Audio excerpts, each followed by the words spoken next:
Rise of reborn queen episode 4। रचित थोड़ी देर में शांत हो जाता है, फिर जीवा से कहता है जान मुझे तुमको कुछ बताना है। तो जीवा उसकी तरफ देखने लगती है तो रचित उसका हाथ अपने हाथ में लेकर क्यों करता है। जान मुझे पता है तुम अपनी माँ के बारे में पता लगा रही हो। उसकी बात सुन जीवा उसकी ओर देखने लगती है। फिर रचित उससे कहता है जान अगर तुम मुझे नहीं बताओगी तो क्या मुझे पता नहीं चलेगा क्या। तो जीवा सर नीचे करके कहते आई एम सॉरी रचित। तो रचित उसकी ओर देखते हुए कहता है जान मुझे पता है कि तुम माँ कौन है। रचित की बात सुन जीवा उसको आश्चर्य से देखते हुए कहती क्या आप सच कह रहे हैं। रचित कहता है हाँ जान मैं सच कह रहा हूँ।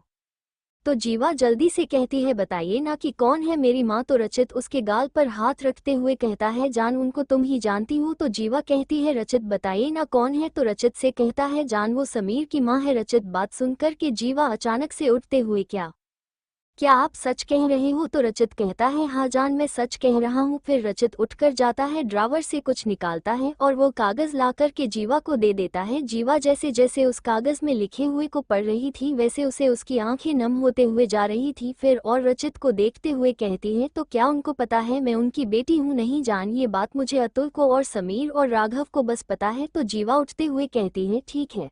फिर वो स्टडी रूम से जाने लगती है तो रचित उसे खींच करके अपने गले से लगा लेता है।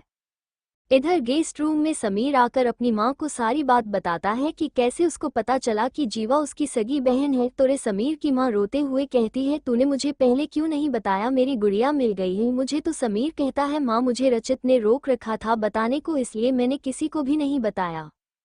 समीर की माँ की ताजी कहती है ठीक है चल अभी मैं उससे बात करती हूँ। फिर दोनों स्टडी रूम की तरफ आने लगते हैं तो रास्ते में उन्हें जीवा और रचित आते हुए दिखाई देते हैं। जीवा भाग करके गीता जी के गले लग जाती है तो समीर में रचित की तरफ देखता है तो रचित हाँ में सर हिला देता है। आज जीवा को उसकी माँ मिल गई थी और वो अपनी माँ के गले लगकर रोते हुए कहती है वहाँ क्या आपको कभी मेरी याद नहीं आए, कम से कम एक बार तो बस अपनी बेटी के बारे में पता कर लिए होते कि कैसे रह रही हो कि आपकी बेटी उन लोगों के बीच में। गीता जी उसके सर पर हाथ जोड़ते हुए कहते हैं बेटा जब तक मेरे फ्रेंड जिंदा थी वह रोज मुझे तेरी फोटो भेजती रहती थी, वीडियो भेजते रहते थे, इसलिए मुझे लगा तो सही सलामत है। कुछ सालों बाद उसका मैसेज और फोन आना बंद हो गया तो मुझे लगा तो कहीं तो किसी प्रॉब्लम में तो नहीं है, इसलिए मैंने तेरे भाई को तेरी बचपन की फोटो लेकर भेज दिया तुझे देखने के लिए और देख तो आज मुझे मिल गए हैं। फिर जीवा उनसे कुछ नहीं कहती और माँ बेटी थोड़ी देर बातें करते हैं। फिर गीता जी कहती है तेरे पापा को भी तो बताना है कि तुम मिल गई है। ठीक है मैं जाती हूँ कमरे में और उनसे बात करती हूँ फोन करके मुझे। वो कहती है ठीक है मैं आपसे आइए मैं भी जाकर जीराश उसको देख लेती हूँ। उसके बाद से वो अपने कमरे में आ जाती है तो देखती है कि जीराश एक कंप्यूटर उस पर बार बार हाथ कर रहा था और फिर खुश हुए जा रहा था। उसके बगल में खिलौने पड़े थे वो उसे देख तक नहीं रहा था। तो जीवा रचित की तरफ देखते हुए कहती है लोग अभी से इसको बीमारी लग गई अपने डैड वाली। रचित हंसते हुए जाके जीराश के बगल में बैठते हुए उसको अपनी गोदी में लेता है और उसे प्यार से देखते हैं। कहते हैं क्या वो बच्चा आप क्या देख रहे हो जो जीराश डेड ओह। उसकी ऐसी आवाज सुनकर के जीवा हंसते हुए कहती है ओहो क्या बात है, अब तो डैडी से बात भी होने लगेगा। फिर वो जीराश के पास बैठकर उसे दूध का बोतल देती है पीने को। थोड़ी देर के खेलने के बाद जीराश थक कर सो जाता है तो जीवा उसे पालने में सुला देती है। फिर बाथरूम में कपड़े चेंज करने चली जाती है। वो भूल से बाथरूम का दरवाजा खुला ही रहता है। रचित जो किसी से फोन पर बात कर रहा था वो अपना फोन पर करके आता है तो देखता है कि जीवा अपने कपड़े उतार रही थी, उसकी पतली कमर साफ साफ दिखाई दे रही थी। तो रचित एक नज़र जीराश को देखता है, फिर जाकर रूम का दरवाजा लॉक करता है और फिर बाथरूम रूम की तरफ चला जाता है और पीछे से जाके जीवा को हक करके उसकी खुली कमर को सहलाने लगता है। फिर जीवा को अपनी तरफ घुमाकर उसके होठों पर किस करने लगता है। थोड़ी ही देर में कमरे से सिसकियों की आवाज आने लगी थी। करीब आधी रात तक सिलसिला चलता रहा, फिर दोनों एक दूसरे को हक करके सो गए।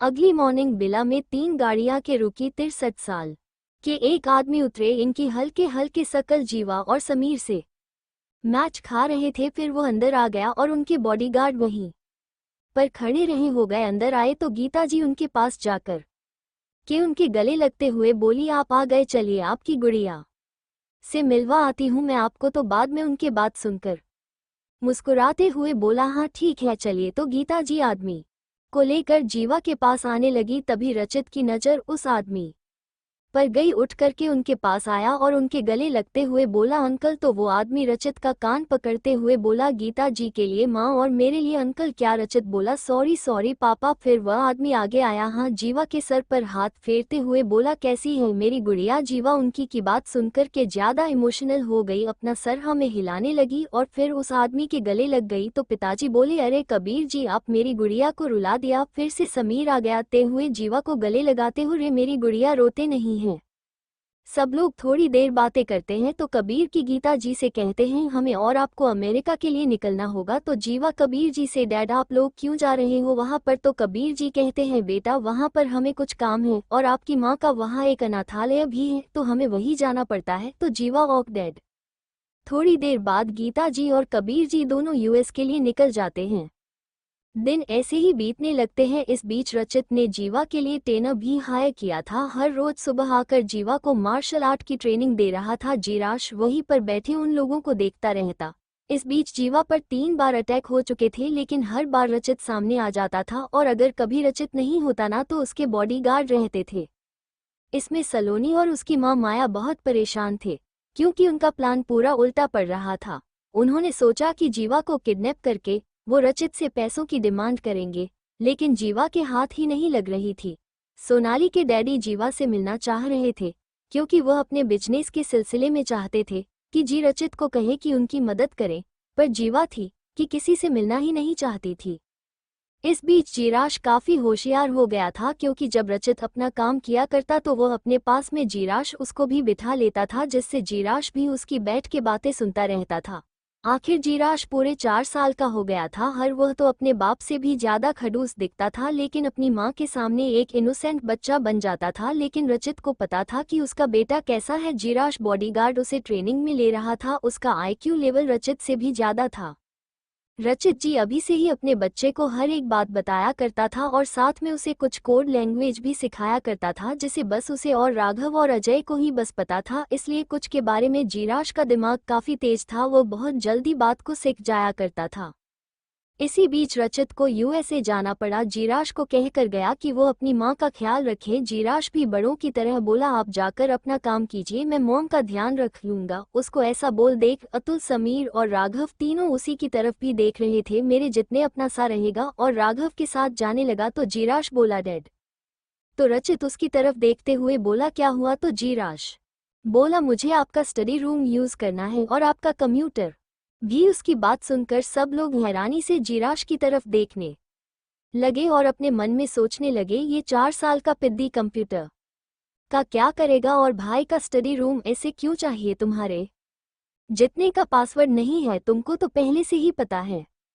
यस डैड मुझे पता, लेकिन आपकी परमिशन चाहिए थी। तो रचित मुस्कुराते हुए बोला ठीक है तुम कर लेना यूज। फिर वो जीवा के पास जाने लगा तो देखा उसकी बीबी पहले से ही मुंह लटकाए खड़ी थी। उसको ऐसा देख रचित ने अपना सरना में हिलाया और जीवा के पास आके यूज गले लगाते हुए बोला क्या हुआ जान तुमको? तो जीवा मुंह बनाते हुए बोली अभी तो आपको 1 महीना भी नहीं हुआ है आए हुए और आप फिर से जा रहे हो। और फिर अपनी आंखें बड़ी बड़ी करते हुए बोले कि आपका वहां कोई लड़की के साथ अफेयर तो नहीं चल रहा? उसकी ऐसी बातें सुनकर सब लोग उसको देखने लगे और जीराश अपनी मम्मी को देख करके बोला मम्मी आप कैसी बातें कर रहे हो? तो रचित जल्दी से उसके फेस को अपने दोनों हाथ में लेकर के कहता है जान ऐसी कोई बात नहीं है, मैं बस का काम करने जा रहा हूँ। तो जीवा मुंह बनाते हुए कहती हाँ हाँ ठीक है वरना ऐसा नहीं होगा ना, तो मुझे कराते आता है। उसकी बात सुन रचित बोला हाँ हाँ मुझे मेरे हाथ पैर नहीं तुड़वाने हैं। फिर जीवा के माथे पर किस करके कहता है जान अपना और जीराश का ख्याल रखना। तो जीवा उससे कहती है ठीक है आप जल्दी आना। तो रचित उससे कहता है हाँ जान मैं जल्दी आ जाऊंगा।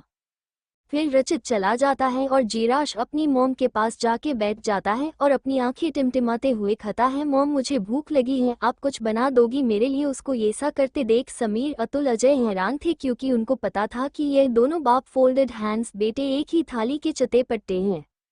जीवा जीराश की बातें सुनकर कहती है मेरे गोलू को क्या खाना है बताओ? तो जीराश उससे कहता है मॉम मेरे लिए पेन केक बना दो। तो जीवा उसकी बात सुन खाना बनाने चाहिए जाने लगी। तभी वहां पर कार आके रुकी और उसमें से कोई उतर कर आया जिसे देखकर अतुल, जीराश, समीर और जीवा सबको बहुत गुस्सा आया।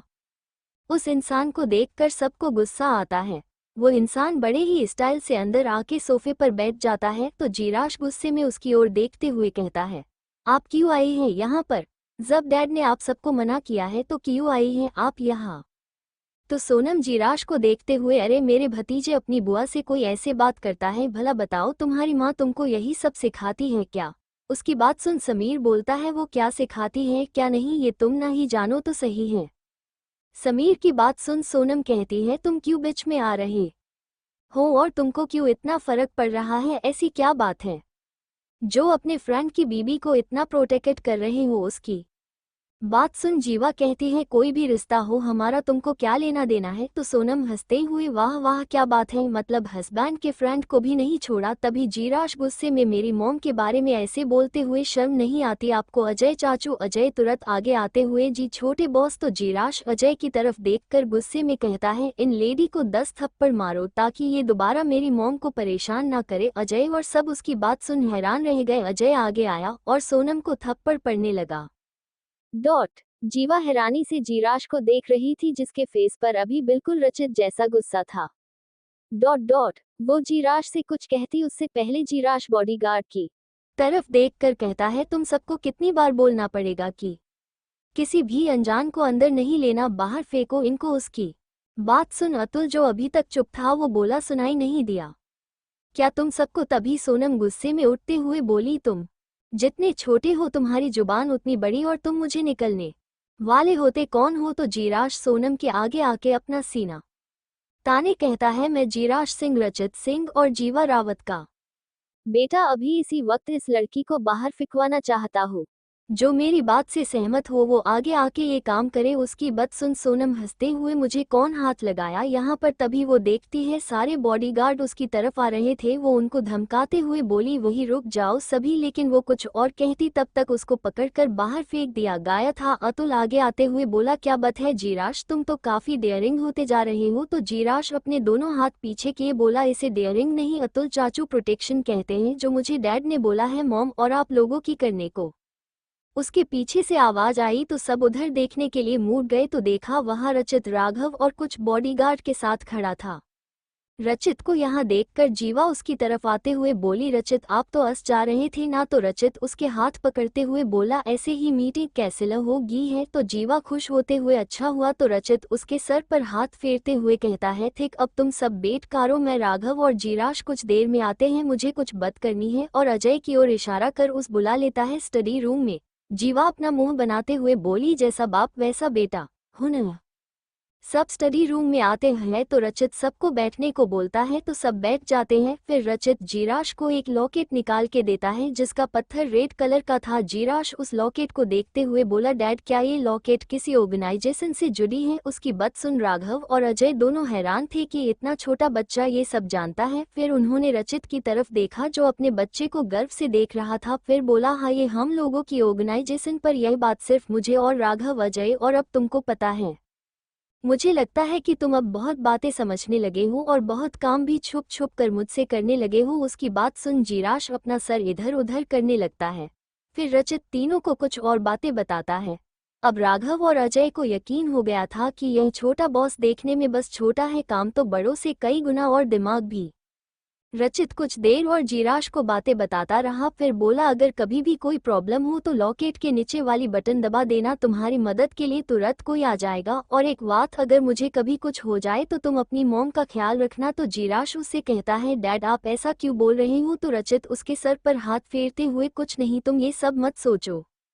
सब बातें कर ही रहे थे, एक मेड आई और बोली, सर मैडम ने सबको खाने पर बुलाया है। तो रचित उसकी बात सुन अपना सर हिला देता है। वो मेड चली गई। फिर सब नीचे आ गए खाने। जीवा ने आज खाना बनाया था। वो रचित और जीराश को देखते हुए बोली, अच्छे से खाओ। और जीराश की तरफ देख के, गोलू तुम भी अच्छे से सब खत्म करो। तो सब उसकी बात सुन हंसने लगे और जीराश चिढ़ते हुए, मॉम आप मुझे गोलू मत बोला करो, अब मैं बड़ा हो गया हूँ। जीवा उसके सर पर थप थपाते हुए, बेटा तो चाहे जितना बड़ा हो जा रहेगा मेरा गोलू ही। फिर कुछ सोचते हुए बोली, रचित जब आप नहीं जा रहे हो तो क्यों ना हम सब कल पिकनिक पर चले? तो रचित अपनी वाइफ की तरफ देखते हुए अपना सर हिलाते हुए कहता है, ठीक है चलते हैं। तो जीराश भी बोला, ओक जब आप दोनों ने डिसाइड कर ही लिया है तो मैं भी आऊंगा। तो अतुल और समीर हम भी आएंगे? तो रचित बोला, ठीक है चलो सभी। ओक सब लोग खाके अपने अपने रूम में चले गए सोने। जिराश भी अपने रूम में आ गया और अपना लैपटॉप लेके बैठ गया और कुछ करने लगा। थोड़ी देर में रचित ने जो लॉकेट दिया था वो चमकने लगा। दूसरी ओर रचित के गले का लॉकेट चमक गया। वो ये देखकर मुस्कुराने लगा। फिर जीवा के पास आते हुए बोला, जान तुम अपने पति पर ध्यान नहीं देती हो। उसकी बात सुन जीवा उसके गले में बाहें डालते हुए बोली, अच्छा जी तो कैसे रखे आपका ख्याल बताएं आप हमें। तो रचित उसकी कमर को पकड़ अपनी तरफ खींचते हुए उसके होठ पर किस करते हुए, ऐसे करो। तो जीवा हंसते हुए अच्छा वो कुछ और कहती। रचित उसको बेड पर लिटा कर किस उसके ऊपर आके किस करने लगा। रचित के हाथ जीवा के पूरे शरीर पर चलने लगे। फिर वो उसके होठ को छोड़कर उसके गर्दन पर किस करने लगा और धीरे धीरे उसके कपड़े उतारने लगा। अब जीवा रचित के सामने बस एक ब्रा और पैंटी में थी। रचित ने वो भी निकाल दिया और अपने कपड़े उतारकर जीवा के ऊपर आके उसको किस करने लगा और उसकी बैली को अपने हाथों से सहलाने लगा। फिर अपना पार्ट उसके बैली में इंटर कर दिया और ऊपर नीचे होने लगा। जीवा की सिसकियां पूरे कमरे में गूंजने लगी। करीब 3 घंटे तक रोमांस करने के बाद दोनों सो गए। उधर मुंबई के एक घर में एक लड़की एक लड़के से बोल रही थी कि आरुष कुछ भी करके उसको जीने नहीं दूंगी। उसके पति ने जो किया है ना उसका बदला मैं उसी से लूंगी। आरुष पास आके उसे पीछे से पकड़ते हुए, बेबी अभी उसके बारे में मत सोचो और अपना मूड खराब मत करो, जस्ट एंजॉय। और उसे अपनी तरफ घुमाते हुए उसके चेस्ट को अपने MUH में लेके सक करने लगा। और सोनाली ने जो छोटी सी हॉट नाइटी पहनी थी उसे निकाल कर नीचे फेंक दिया और अपना पेंट उतार कर सोनाली को किस करने लगा और एक झटके में उसके बैली में इंटर हुआ। तो सोनाली बोली, धीरे बेबी। तो सोनाली की बात सुन आरुष ने उसका मुंह बंद कर दिया और उसे पीठ की तरफ किया और पीछे से डाल दिया। फिर और जोर जोर से आगे पीछे करके हिलाने लगा और फिर वही के सोफे पर लिटा कर सोलोनी के ऊपर आके उसके दोनों निपल को बारी बारी से काटने लगा। फिर झटके से अंदर समा गया और अंदर बाहर होने लगा। थोड़ी देर में सब खत्म हुआ तो आरुष बोला, बेबी कैसे भी करके तुम उस लड़की को हमारे रास्ते से हटाओ। तो सलोनी बिना किसी कपड़े के उसके गोद में बैठती है और उसके बालों में हाथ फेरते हुए, बेबी अभी जो हम कर रहे थे वो करे और बाकी का कल देख के। और उसके ऊपर बैठे ही आरुष के पार्ट को अपने अंदर ले लिया। फिर दोनों की आवाज पूरे हॉल में गूंजने लगी। इधर सिंह विला में रचित को फिर से रोमांस का बुखार चढ़ गया था और वो आधी रात में जीवा के ऊपर आके उसे किस करना और उसके शरीर पर हाथ फेरने लगा, जिससे जीवा की आंख खुल गई। तो रचित ने अपने पार्ट को उसके बैली में डाल दिया और हिलाने लगा। सुबह के 4 बजे तक रचित वही सब करता रहा, फिर सो गया। नेक्स्ट मॉर्निंग रचित की आंख खुली तो उसने देखा उसकी वाइफ उसके ऊपर सो रही थी। उसने जीवा को साइड किया और खुद का लोअर टी-शर्ट पहनकर जिम चला गया। 1.5 घंटे बाद जिम करके वापस आया और फिर बाथरूम में नहाने चला गया। अब तक सुबह के 10 बजे बज चुके थे और जीवा को जगाने लगा। जीवा उठी और फिर से सोने के लिए बाथरूम में चली गई। फिर जब वो नीचे आई तो देखा कि जिराश पढ़ने के लिए स्कूल चला गया था। फिर वहां करके अपना ब्रेकफास्ट की रचित के साथ में अपने रचित से कहा, आज हम लोग जा रहे हैं ना इवनिंग में। रचित बोला, हाँ जान जा रहा है। फिर रचित स्टडी रूम पर चला गया और अपना काम करने लगा। थोड़े समय बाद अतुल जिराश को स्कूल से लेकर आया। जीवा जिराश को देखकर बोली, गोलू तुम जाकर के अपने कपड़े चेंज करो, मैं तुम्हारे लिए खाना लगा देती हूँ। जिराश ने अपना सर हाँ में हिला दिया और अपने रूम में चला गया। करीब 20 मिनट बाद जिराश नीचे आया तो जीवा ने उसे खाने को दिया। फिर जीवा बोली, सब लोग तैयार हो जाओ, हमें इवनिंग में निकलना है। सपनों ने अपना सर हाँ में हिलाया तो जीवा अजय से बोली, अजय तुम भी हमारे साथ चल रहे हो। अजय जी भाभी ठीक है। थोड़ी देर बाद ही सब लोग आ गए थे। राघव ने आगे आकर का सब कुछ तैयारी हो गई है, अब हमें निकलना चाहिए। तो जीवा बोली, राघव क्या तुमने वहां का घर साफ करवा दिया है? तो राघव बोला, जी मैडम सारी तैयारी हो गई है। रचित आया और बोला, अब चलना चाहिए, चलो। गाड़ियों का काफिला चल पड़ा। एक कार में रचित, जीवा, जिराश और राघव, दूसरी कार में अजय, अतुल और समीर थे। करीब 2 घंटे का लंबा सफर तय करने के बाद गाड़ी एक पहाड़ी वाले इलाके में पहुंची तो जीवा वहां का नजारा देख कर के बोली, वाओ यहाँ तो बहुत अच्छा है। जीवा को इतना खुश देख के रचित मुस्कुरा दिया। थोड़ी देर चलने के बाद कार एक घर के सामने आके रुके। पूरा घर जल्दी से नीचे उतरकर कार का गेट का दरवाजा खोला। सारे बॉडीगार्ड में जल्दी जल्दी अपने अपनी गाड़ियों से उतर गए। रचित जीवा से कहते हुए, पहले जब हम बचपन में यहाँ आते थे तो मैं और समीर और अतुल ही होते थे, अब तुम लोग भी हो। जिराश रचित से पूछते हुए, डैड यहाँ कोई कंप्यूटर सिस्टम का गेम है? तो समीर और अतुल हंसते हुए आगे आते हुए कहते हैं, बेटा यहाँ पर सारा गेम कंप्यूटर सिस्टम का ही है, क्योंकि तुम्हारे डैड को वही पसंद है। उसकी बात सुनकर के जीवा रचित से क्या बात है, सच में क्या? तो रचित उन दोनों की तरफ घूरते हुए ऐसा कुछ नहीं है, अंदर चलो चलते हैं। सब अंदर आते हैं तो राघव बॉडीगार्ड से कहता है सिक्योरिटी टाइट रखना और कोई भी इधर ना आए। बॉडीगार्ड कहते हैं जी सर वैसा ही करेंगे। इधर सोनाली का फोन मिलता है और वो फोन उठाती है और कहती है क्या हुआ, क्या खबर है? मैडम आज पूरा परिवार बाहर आया हुआ है टाउनशिप पर, वहां पर रचित सिंह का घर है, वो पहाड़ी इलाके में आता है। वो लोग आज पूरे परिवार के साथ वहीं पर गए हुए हैं। वो लड़की भी जिसकी आपने फोटो भेजी थी वह भी उन्हीं के साथ में थी। तो सोनाली कहते हैं ठीक है। आदमी कहता है मैडम पैसे? तो सोनाली कहती है पैसे तुम्हारे अकाउंट में ट्रांसफर हो जाएंगे। जी मैडम ठीक है। आदमी फोन रख देता है।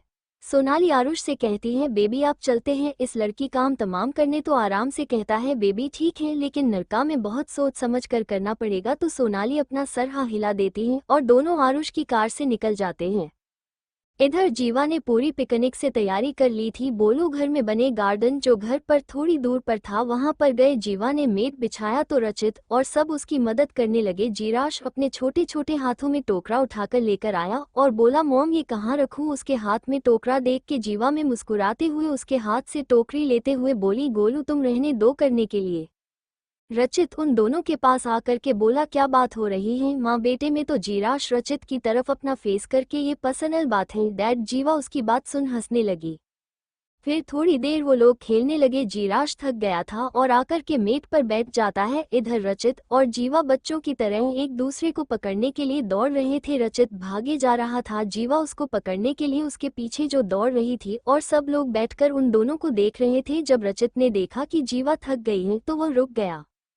फिर दोनों वापस आने लगे सबके पास। वो दोनों एकदम पहाड़ी के पास खड़े थे। तभी रचित ने कुछ देखा और जीवा को खुद के पीछे कर दिया और उसको उसके आगे आ गया जिससे रचित के सीने में एक गोली लगी। जीवा जोर से चिल्लाई। रचित सारे बॉडीगार्ड ने उधर देखा जहां सोनाली और आरुषि भाग रहे थे। कुछ बॉडीगार्ड ने उन दोनों को पकड़ लिया। इधर जीवा रचित के और बढ़ने लगे लेकिन उसके पास पहुंच पाती कि इससे पहले रचित खाई में गिर जाता है। रचित को खाई में गिरता देख जीवा की जान अटक जाती है। शिवा खाई की तरफ भागने लगती है। सब लोग जीवा की तरफ आते हैं और समीर जीवा को पकड़ लेता है। जीराज भी बहुत घबरा गया था और वो जीवा के पास भागकर अपनी माँ के पास आया और बोला मॉम। जीवा उसकी तरफ देखे, उसे अपने गले से लगा करके जोर जोर से रोने लगी और चिल्लाने लगी मुझे जाना है। तो रचित नीचे गिर गया है, मुझे जाने दो। उसको ऐसा देखकर जीराज भी बहुत परेशान हो गया। जीवा बोलती है रचित रचित आप कहाँ चले गए? रचित वापस आ जाइए, देखिए वापस आ जाइए, मुझसे मजाक मत करिए। और रोने लगी। समीर उसे समझा रहा था पर जीवा को कुछ सुनाई नहीं दे रहा था, वो बस रोए जा रही थी। करीब 3 घंटे बीत गए थे और अभी तक रचित का कुछ पता नहीं चला था और अब उसकी फैमिली भी आ गई थी। दादा दादी जी बहुत परेशान थे। बुआ जी और सोनम जीवा को ताने मारे जा रहे थे, कैसी लड़की है, मैंने पहले ही कहा था भाभी की शादी मत करवाओ, लेकिन राजी तो इसके पीछे पागल था, अब देखो खा गई ना हमारे रचित को। जीराश उनकी बात सुनकर के बोलता है मेरी मॉम को कुछ मत बोलिए, समझी आप? एसपी मेरे डैड को कुछ नहीं होगा और अपनी जुबान पर कंट्रोल रखिए। अब जीवा की हालत और खराब हो रही थी। पूरी रात रचित का कुछ पता नहीं चला। पूरे घर में एसबी परेशान थे पर बुआ सोनम और रचित की सौतेली माँ के दिमाग में कुछ और ही खिचड़ी पक रही थी। दादी ने सबको आज रचित के बिला में रोक दिया था। जीवा को कोई होश नहीं था, वो अपने रूम में रचित के फोटो के सामने बैठी रो रही थी। उधर जीराश सबको ऑर्डर दे रहा था कि डैड को ढूंढो। उन्होंने बताया था कि इस लॉकेट से कुछ कनेक्शन है डैड से, अगर उनको कुछ भी होगा तो ये लॉकेट अपने आप टूट जाएगा, जाओ ढूंढो। तो अजय बोला सर कुछ बॉडीगार्ड यहाँ रहेंगे भाभी और आपके लिए हम अभी किसी पर भरोसा नहीं कर सकते हैं। समीर बोला ठीक है अभी हमें निकलना चाहिए हमें। अजय समीर राघव अतुल निकल गए रचित को ढूंढने। इधर सब लोगों ने खाना खा लिया था तो दादी ने पूछा मेड से जीवा ने खाना खाया? तो वो बोली नहीं मैडम, उन्होंने बोला कि यहाँ पर कोई ना आए। फिर उनको जीराश आते हुए दिखा आया और बोला खाने की प्लेट लाइए। मेड जल्दी से जाके ले आई। फिर जीराश वहां से चला गया जीवा की कमरे की ओर। उसको देख के दादी बोली बिल्कुल अपने बाप पर गया है ये तो। दादाजी बोले हाँ भगवान ना करे कि रचित को कुछ हो, नहीं तो जीराश को ही सब संभालना होगा। फिर दोनों चले गए अपने रूम में तो सोनम पिलक के पीछे। से निकलकर बाहर आए और बोली, बहुत हो गया चूहे बिल्ली का खेल, अब मैं इस बचत के बच्चे को भी नहीं छोड़ूंगी, इसको भी खत्म करना ही पड़ेगा। अभी यह मेरे रास्ते में आ रहा है, पहले उसका बाप आता था, फिर यह आने लगा है। फिर वह गुस्से में अपने रूम में गई और बुआ जी और आपकी माँ को अपने कमरे में बुलाया और बोली, हमें कुछ जल्दी करना पड़ेगा, नहीं तो ये रचित चला गया, लेकिन इसके जो बीवी बच्चे हैं वह हमें जीने नहीं देंगे। तीनों ने कुछ प्लान बनाया और पूरी ठीक है, सब कुछ हो जाने दो। उसके बाद तीनों अपने अपने रूम में चले गए। इधर जीराश खाना लेकर जीवा के रूम में आया और बोला, मामा खाना खा लो, नहीं तो डैड आएंगे, मुझे बोलेंगे कि मैंने आपका ख्याल नहीं रखा। उसकी बात सुन जीवा रोते हुए कहती है, क्या वो सच में आएंगे गोलू? तो जीराश कहता है, मॉम कैसी बातें कर रही हो, डैड आ जाएंगे, उनको कुछ नहीं होगा। तो जीवा कुछ सोचकर कि उसको भी खिलाती और खुद भी खाने लगती है। दोनों खाना खाए रहे थे, तभी उनको केरोसिन तेल की महक आती है। तो जीवा उठते हुए, गोलू यह महक कहाँ से आ रही है? तो जीराश की नज़र अपने दरवाजे पर जाती है तो वो इशारा करते, मॉम उधर देखो, कोई केरोसिन डाल रहा है। जीवा उधर देखती जहां से केरोसिन आ रहा था। फिर जीवा कुछ सोचते हुए जल्दी से जीराश को अपनी गोद में उठा लेते हैं और कहते हैं, लगता है किसी ने हम लोगों को मारने के लिए किया है। गोलू चल यहाँ से, हमें भागना होगा, नहीं तो हम यहाँ फंसकर रह जाएंगे। फिर जीवा खिड़की की तरफ जाती है और खिड़की खोलती तो खिड़की नहीं खुलती है। जीवा को अब कुछ कुछ समझ में आने लगा था कि कोई ना कोई जरूर उसे और उसके बच्चे को मारने की कोशिश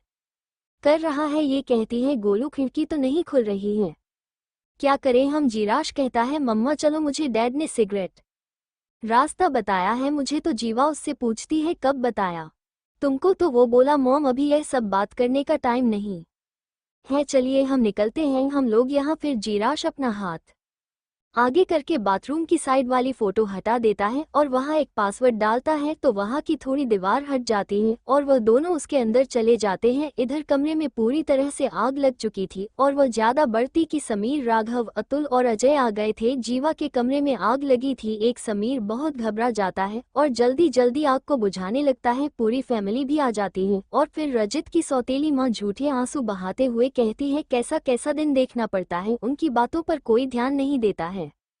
इधर जीवा और उसका बच्चा दोनों आधे घंटे से लगातार चल रहे थे। उस गुफा में थोड़ी दूर चलने के बाद वो लोग एक मोड़ पर पहुंच जाते हैं और बाहर निकलते हैं तो देखते हैं वहां एक बस्ती होती है, वहां पर कम से कम 50 घर होंगे। जीवा जीराश के सर पर हाथ फेरते हुए कहती है, घबराओ मत, डैड नहीं है तो क्या हुआ, मैं तो हूं ना। इतना बोलते बोलते है उसकी आंखों में आंसू आ जाते हैं। जीराश कहता है, चलो चलते हैं यहाँ से। दोनों थोड़ी दूर चले गए, उस बस्ती में आते हैं। जीवा को एक पुल के नीचे थोड़ी सी जगह दिखती है, तो जीवा अपने बेटे को लेकर के वहां जाकर के बैठ जाती है और सोचने लगती है कि अब क्या करूं मैं, अगर मैंने पहले ही सोनाली से अपना बदला ले लिया होता तो मुझे आज दिन में नहीं देखना पड़ता, रचित मेरे साथ होता, उसको कुछ नहीं होता। अब क्या करूं, कहाँ जाऊं मैं मेरे बच्चे को लेके? हे महादेव, आपने दूसरी जिंदगी दे दी मुझे, अब आप ही हो और मेरे पति को सही सलामत मेरे पास वापस भेज दो, मैं आपकी जिंदगी भर आभारी रहूंगी। फिर वहां एक बूढ़ी औरत आती है और जीवा और जीराश को देखते हुए कहती, अरे बेटी क्या हुआ, तुम इतनी सर्दी में यहाँ क्यों बैठे हो? तो जीवा उस औरत से कहती है, जी दादी मेरे पास रहने के लिए कोई जगह नहीं है।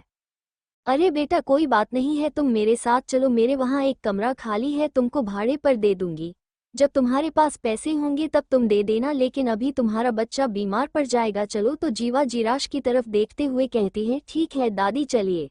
दोनों माँ बेटे उस औरत के साथ उसकी टूटी हुई झोपड़ी के एक कमरे में चले जाते हैं। आग बुझ गई थी और सब लोग अंदर आते हैं, देखते हैं वहां कोई नहीं था, सब बहुत परेशान जाते हैं। तो समीर अपने बॉडीगार्ड को कॉल करके कहता है कि जल्दी ढूंढो कहाँ है मेरी बहन। अभी एक बॉडीगार्ड आता है और कहता है, सर रचित सर का सिग्नल मिल रहा है। उसके बाद सुनकर समीर जल्दी कहता है, ठीक है चलो जल्दी। राघव समीर निकल जाते हैं रचित के पास, वहां जाकर देखते हैं तो रचित एक चेयर पर बैठा हुआ था और के सीने पर पट्टी लगी हुई थी, उसके आजू बाजू कुछ लोग खड़े थे। अतुल जल्दी से आगे बढ़कर रचित को गले लगा लेता है, तो रचित कहता है, मुझे कुछ नहीं हुआ है, मैं ठीक हूँ, घर पर बाकी सब ठीक है ना? आपकी बात सुनकर का सबका चेहरा लटक जाता है, क्या हुआ बताओगे कोई? तो राघव उसे सब कुछ बता देता है। तो रचित गुस्से से कहता है, तुम लोग क्या कर रहे थे जो तुम लोग उन दोनों का ख्याल भी नहीं रख सके? और जल्दी से उन आदमियों की तरफ होकर जाता है, पता लगाओ कहाँ है। उनमें से एक आदमी आगे आते हुए और कहता है, जी सर। फिर रचित कहता है, पता लगाओ घर में आग किसने लगाई। उसकी बात सुनकर के राघव कहता है, जी सर मैं अभी सीसीटीवी कैमरा चेक करवाता हूँ। तो रचित गुस्से में कहता है, कैमरा चेक करो या कुछ भी, मुझे अभी फोटो ला कर दो। तो राघव कहता है, जी सर। रचित आपने मन में कहता है, अगर आपने कुछ किया होगा उनके साथ, याद रखना मैं आपको जिंदा नहीं छोड़ूंगा। इधर जीवा कमरे में आई तो वो औरत आके बोली, तुम्हारे पास काम नहीं है ना। तो जीवा बोली, नहीं। तो वो बोली, तो वो औरत बोली, ठीक है मैं यहाँ पास के ढाबे पर काम करती हूँ, तुम चलोगी क्या काम करने। तो जीवा बोली, ठीक है आऊंगी मैं। तो वो औरत बोली, ठीक है रुको मैं कुछ देती हूँ खाने को। वो औरत कमरे से बाहर चली गई और अपने हाथ में कुछ रोटी और उसके ऊपर अचार रख ले आई और बोली, लो खुद भी खा लो और अपने बच्चे को खिला दो। तो जीवा ने रोटी ले ली, वो औरत चली गई। तो जीवा जीराश को अपने पास बुला के बोली, गोलू भूख लगी है क्या। तो जीराश उसके पास बैठते हुए बोला, मॉम मुझे भूख नहीं है आप खा लो। तो जीवा रोटी का टुकड़ा तोड़कर उसे खिलाने लगी। जीराश ने कुछ नहीं कहा और खा लिया। दोनों माँ बेटे ने आज 2 रोटी में ही खुद का पेट भरकर सोने चले गए। जीवा जो अभी तक खुद को संभाल कर बैठी थी, उसके आंखों से आंसू बहने लगे और वो अपने मुंह पर हाथ रखे रोने लगी। जीवा अपने मन में, आप कहाँ हो, आ जाओ प्लीज। रचित देखिए मुझे और गोलू को आपकी जरूरत है, आ जाइए, मैं क्या करूँ आपके बिना, मुझे कुछ समझ नहीं आ रहा है। जीवा रोते रोते सो गई। इधर रचित घर आ गया था, उसको देखकर दादा दादी माँ खुश होते हैं। दादी उसके पास जाकर के उसके गले से लगाती और कहती है, तो ठीक तो है ना मेरे बच्चे। तो रचित दादी से कहता है, दादी माँ मैं बिल्कुल ठीक हूँ। जिसको देखकर ही उसकी सौतेली माँ बुआ और सोनम के तो खून जम गए थे। मुझे तो तीनों की तरफ गुस्से में देखता है और फिर दांत जमाते हुए कहता है, घर में आग कैसे लगी थी दादी, और जीवा और मेरा बेटा कहाँ गए। दादी उसकी भाषण की कहती है, हम बच्चे आग लग गई थी लेकिन उस कमरे में ना तो जीवा थी ना तो गोलू था। तो रचित बोला, तो फिर दोनों कहाँ गए हैं आप बताओगे मुझे। तो दादी चुप हो गई। तो दादाजी बोले, बेटा अभी तुम आराम करो, हम लोगों का पता लगवा रहे हैं उन दोनों का, वो दोनों जल्दी ही मिल जाएंगे। तो रचित उन दिनों की तरफ गुस्से में देखते हुए बोला, अगर नहीं मिली तो देख लीजिएगा मैं उन सब का क्या करूंगा जिन सब का इनमें हाथ होगा। अब की बार मैं किसी को नहीं छोड़ने वाला। ये बोल रचित अपने रूम में चला गया। जो राघव ने अब सही करवा दिया था वो रूम में आया और बाथरूम में जाके सावर के नीचे खड़ा हो गया और दीवार पर अपने हाथ मारते हुए बोलने लगा, जान कहाँ हो तुम, वापस आ जाओ, मैं नहीं जी पाऊंगा तुम्हारे बिना, आ जाओ जान। इधर सुबह हुई और जीवा का दरवाजा कोई खटखटाने लगा। जीवा उठी और दरवाजा खोली तो देखा कि वही औरत थी जिसने उसे घर भाड़े पर दिया था। वो बोली, जी बोलिए। तो वो औरत बोली, तुम जल्दी से तैयार हो जाओ, हमको काम के लिए निकलना होगा।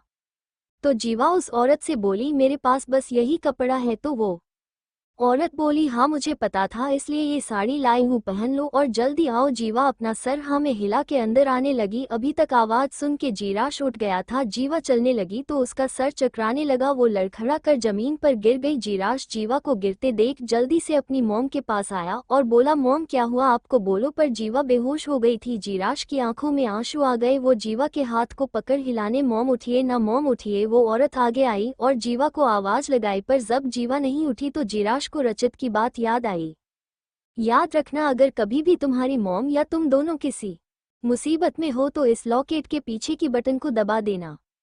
मैं कहीं भी रहूं मुझे तुम्हारा लोकेशन मिल जाएगा। जीराश ने जल्दी से बटन दबा दिया और वो औरत पानी लाई और जीवा के मुंह पर छिड़कने लगी। थोड़ी देर में जीवा होश में आ गई तो जीराश उससे गले लग गया और बोला, मॉम आप ठीक हो ना। तो जीवा बोली, गोलू मैं ठीक हूँ, चलो हटो, मॉम को अब काम पर जाना है। तो जीराश बोला, मॉम आपकी तबीयत ठीक नहीं है, आप आज रहने दो, काम पर मत जाओ। तो जीवा बोली, गोलू अगर काम पर नहीं जाओगी तो हम खाएंगे क्या, और फिर इस कमरे का भाड़ा भी तो देना है ना। और फिर उस औरत की तरफ देखते हुए बोली, फोल्डेड हैंड्स, माफ करिएगा मेरी वजह से आप भी लेट हो गई। तो वो औरत उठते हुए बोली, अरे कोई बात नहीं, अगर अब तुम अच्छा महसूस कर रही हो तो चलो चलते हैं। तो जीवा उनके साथ जाने लगी तो जीराश भी उसके पीछे आने लगा। तो जीवा उससे बोली, गोलू तुम यही रहो, मॉम शाम को आएगी, ठीक है। तो जीराश बोला, मैं भी चलूंगा आपके साथ। तो वो औरत बोली, अरे कोई बात नहीं, ले चलो, बच्चा जब जिद कर रहा है। जीवा अपना कमरा बंद करके निकल जाती है।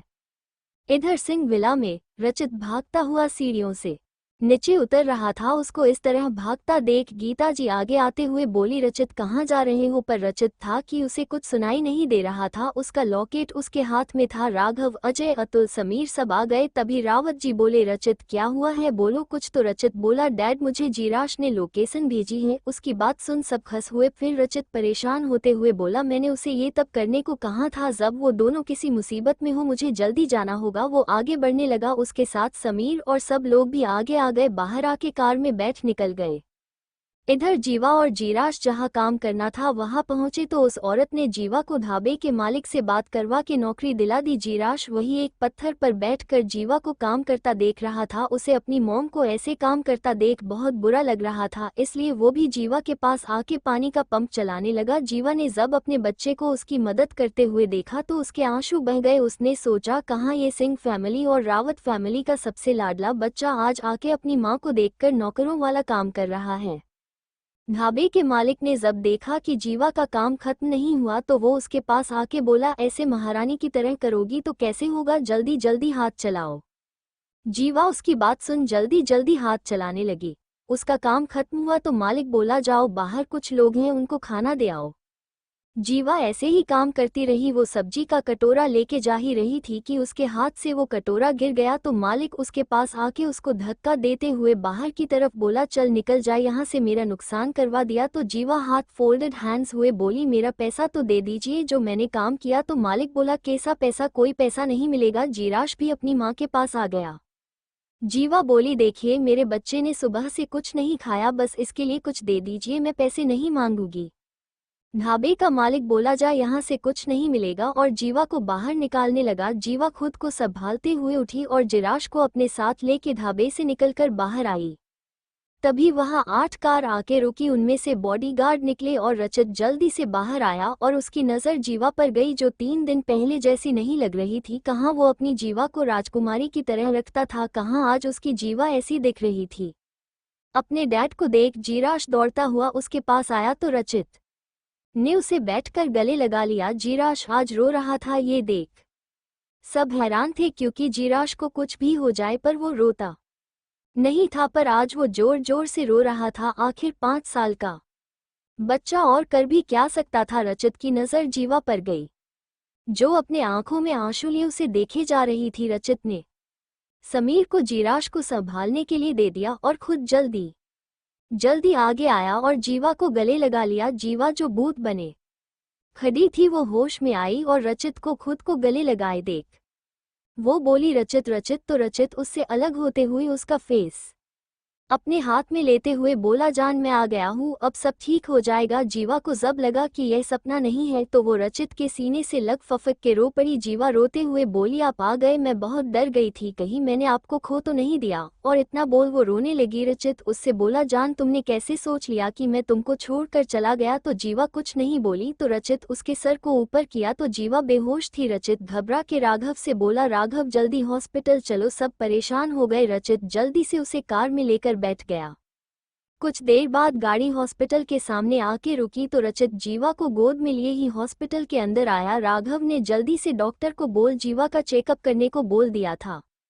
डॉक्टर ने जीवा का चेकअप किया तो वो रचित की तरफ देखते हुए बोला, सर मैडम बिल्कुल ठीक हैं और बिकने इसकी वजह से ऐसा हुआ है। आप लोगों को इनको इस हालत में इतना काम नहीं करवाना चाहिए, और ऊपर से इन्होंने कुछ खाया भी नहीं सुबह से। तो रचित उसको बीच में टोकते हुए बोला, कहना क्या चाहते हैं आप, वो बोलिए, मेरी वाइफ को क्या हुआ है और किस हालत की बात कर रहे हैं आप? तो डॉक्टर बोला, सर आपकी वाइफ प्रेग्नेंट है, आपको इनका ख्याल रखना चाहिए। डॉक्टर की बात सुन रचित थोड़ी देर के लिए चुप रहा तो समीर उस गले लगाते हुए बोला, मुबारक हो, तो फिर से पापा बनने वाला है। तो रचित मुस्कुराते हुए बोला है, और तू मामा? तब तक जीराश, अतुल, अजय सब वहां आ गए थे। तो जीराश रचित से, डैड मॉम को क्या हुआ? वो सुबह भी बेहोश हो गई थी। तो रचित उससे पूछता है, जब मॉम बेहोश हो गई थी तो वो और आप उस ढाबे पे क्या कर रहे थे? तो जीराश उसे सारी बातें बता देता है जो हुआ था, जिसे सुन के रचित का गुस्सा बढ़ गया। उसका गुस्सा देख सब डर गए।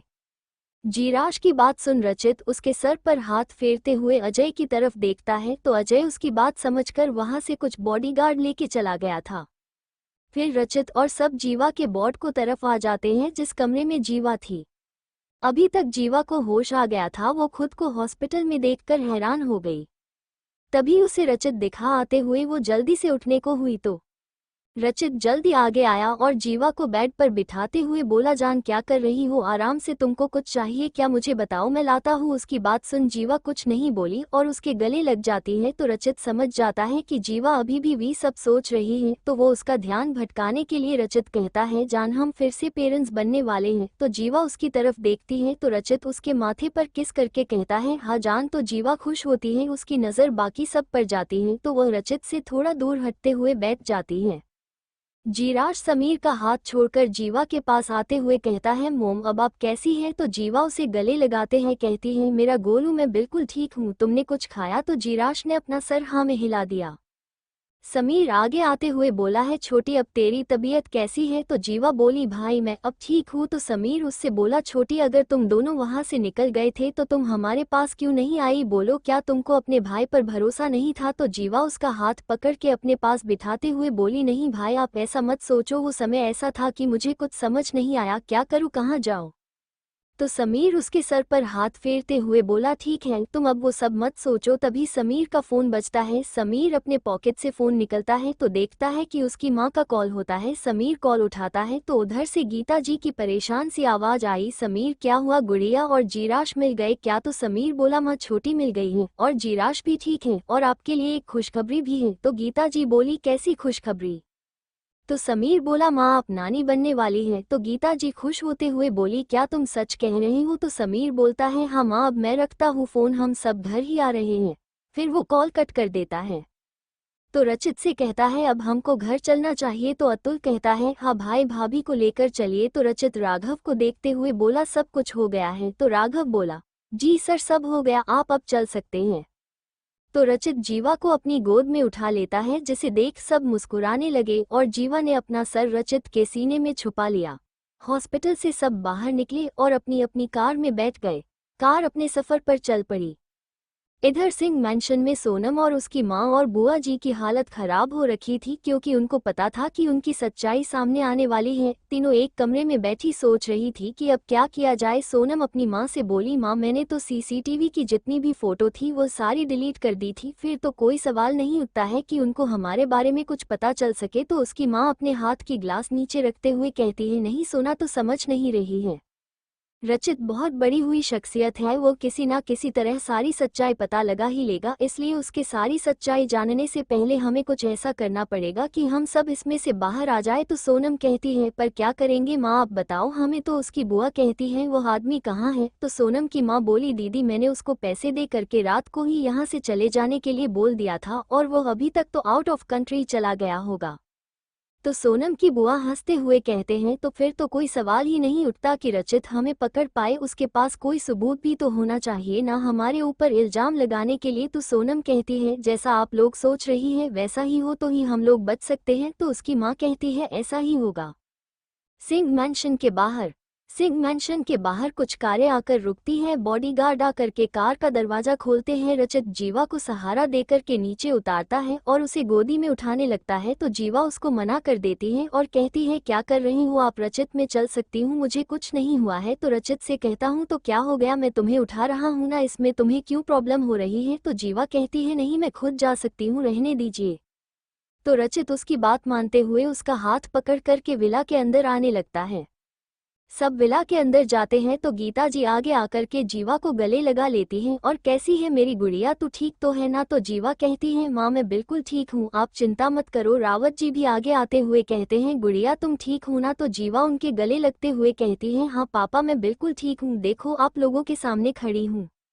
दादा दादी भी अपने कमरे से बाहर आते हैं और जीवा को देखते हैं तो उसके पास आते हुए कहते हैं, बेटा तुम ठीक तो हो ना। तो जीवा कहती है, हाँ दादी माँ मैं बिल्कुल ठीक हूँ, बता दीजिए। मुस्कुराते हुए कहती है, मैंने ये सुना है वो सच है क्या, मैं फिर से पर दादी बनने वाली हूँ। तो जीवा मुस्कुराते हुए अपना सर नीचे करके हमें हिला देती है। तो दादी जी उसके सर पर हाथ फेरते हुए कहती हैं, जीती रहो मेरी बच्ची, भगवान हमेशा तुमको ऐसे ही मुस्कुराते हुए रखे। फिर दादाजी दादी से बोले, अरे बहू को अंदर जाने दो, आराम करने के लिए वो अभी बाहर से आ रहे हैं। तो दादी जी कहती हैं, हाँ रचित जीवा को कमरे में ले जाओ। तो रचित कहता है, हाँ दादी बस ले जाता हूँ। रचित जीवा को लेकर लेकर अपने रूम में आ जाता है और जीवा को बेड पर बिठा कर के बाथरूम में पानी गर्म करने के लिए चला गया। जीवा अपने रूम में बैठी उस रूम को देख रही थी। करीब 10 मिनट बाद रचित बाथरूम से बाहर आया और बोला, जान पानी गर्म हो गया है, चलो तुम फ्रेश हो जाओ, तब तक मैं जीराश देख कर आता हूँ। जीवा अपना सर हिलाती है और अलमारी से कपड़े निकाल करके बाथरूम में चली जाती है नहाने के लिए। रचित अपने कमरे से बाहर आता है तो देखता है राघव वहीं पर खड़ा था। तो वो पूछता है, राघव क्या हुआ है, तुम यहाँ क्या कर रहे हो। तो राघव रचित से कहता है, सर मुझे आपसे कुछ बात करनी थी। तो रचित अपने कमरे की तरफ देखता है और दरवाजा बंद कर देता है। फिर राघव को स्टडी रूम की तरफ इशारा करता है और आगे चला जाता है। स्टडी रूम में आकर के वो राघव से पूछता है, बोलो क्या बोलना है। तो राघव कहता है, सर कमरे में आग जिसने भी लगाई थी उसने बहुत सोच समझ कर सारा काम किया है, क्योंकि सीसीटीवी कैमरा काम नहीं कर रहा है और सारी फोटो भी डिलीट है। वही नहीं, एक बॉडीगार्ड भी गायब है और उसकी पूरी फैमिली भी रातों रात गायब हो चुकी है। ये बात तो समझ आती है कि कोई फैमिली का ही था जिसने ये काम करवाया है, क्योंकि घर के सीसीटीवी रूम के कमरे तक पहुंचना बहुत मुश्किल है। ये जिसने भी किया था उसे पता था कि सीसीटीवी रूम किधर है। तो रचित गुस्से में कहता है, ठीक है, अब से दो कैमरे लगाओ, एक हिडन कैमरा लगाओ घर पर और एक ऐसे ही घर में। किसी फैमिली मेंबर को पता नहीं चलना चाहिए कि घर में हिडन कैमरा लगा है। आखिर हम भी तो देख रहे हैं कि मेरी ही बीवी और बच्चे को मारने की कोशिश फैमिली वालों में से किसने की है, और अगर मेरा शक सही हुआ तो मैं उन लोगों को जिंदा जला दूंगा। तभी उन्हें जीवा के चीखने की आवाज सुनाई देती है। रचित जीवा के चीखने की आवाज सुनकर घबरा जाता है और भागता हुआ कमरे की ओर जाने लगता है। इधर घर के सारे लोग भी जीवा के कमरे की तरह ही जाने लगते हैं। रचित जल्दी से कमरे में आता है तो जीवा को देखकर हैरान रह जाता है। जीवा अपने दोनों पैर ऊपर करके सोफे के नीचे देख रही होती है। रचित उसके पास आता है, उसे गले लगाते हुए कहता, क्या हो गया जान, तो देख जोर से क्यों चीखी। तब तक सारे घर वाले भी उसके कमरे में आ गए होते हैं। समय पूछता, छोटी क्या हुआ, तो क्यों चिल्लाई। तो जीवा हकलाते हुए कहती है, भाई भाई वहां पर छिपकली थी। उसकी बात सुनकर अतुल, समीर और बाकी सारे लोग हंसने लगते हैं। तो जीवा रचित की तरफ देखती है जो उसे बहुत अजीब नजरों से देख रहा था। फिर रचित राघव की ओर देखकर कहता है, राघव चेक करो बाथरूम में। राघव दो बॉडीगार्ड और जाके बाथरूम में चेक करते हैं तो वहां पर एक छोटी सी छिपकली होती है। तो राघव बोलता है, बॉडीगार्ड से उठाओ उसे। बॉडीगार्ड आगे आता है और छिपकली को अपने हाथ में उठा करके जीवा के सामने से लेकर जाने लगता है। तो जीवा रचित से कहती है, देखो देखो मैंने कहा था ना ये बहुत बड़ी है, देखो आप। रचित जीवा को देखकर कहता है, जान बहुत बड़ी है, मैंने देखा। जीराश अपनी माँ के पास आकर कहता है, मॉम आप एक छोटी सी छिपकली से डर गई। तो जीवा मुंह बनाते हुए कहती है, हाँ तो क्या हो गया। तो जीराश कहता है, ऐसे नहीं डरना चाहिए आपको। उसकी बात सुन करके जीवा उसको घूरने लगती है। तो वो उठ करके समीर के पास चला जाता है। सारे लोग भी अपने अपने कमरे में चले जाते हैं। जीवा जो अभी तक रचित की गोद में बैठी हुई थी, तो रचित उससे कहता है, जान अगर तुमको इतना अच्छा लग रहा है बैठना तो बैठी रहो, मुझे कोई प्रॉब्लम नहीं है। रचित की बात सुनकर के जीवा मुंह बनाते हुए उठती है और फिर बाथरूम की तरफ जाने लगती है। वह अपना सर बाथरूम में डालकर एक बार चेक करती है, फिर बाथरूम में जाती है। उसकी ऐसी हरकतें देख रचित मुस्कुराए बिना रह नहीं पाता है और फिर जीवा कहता है, छिपकली निकल गई है, तुम अब अंदर जाओ। तो जीवा अंदर चली जाती है। Thank you for listening. Like और कमेंट करना ना भूलें और मोर स्टोरीज के लिए सब्सक्राइब करें। मिलते हैं नेक्स्ट वीडियो में।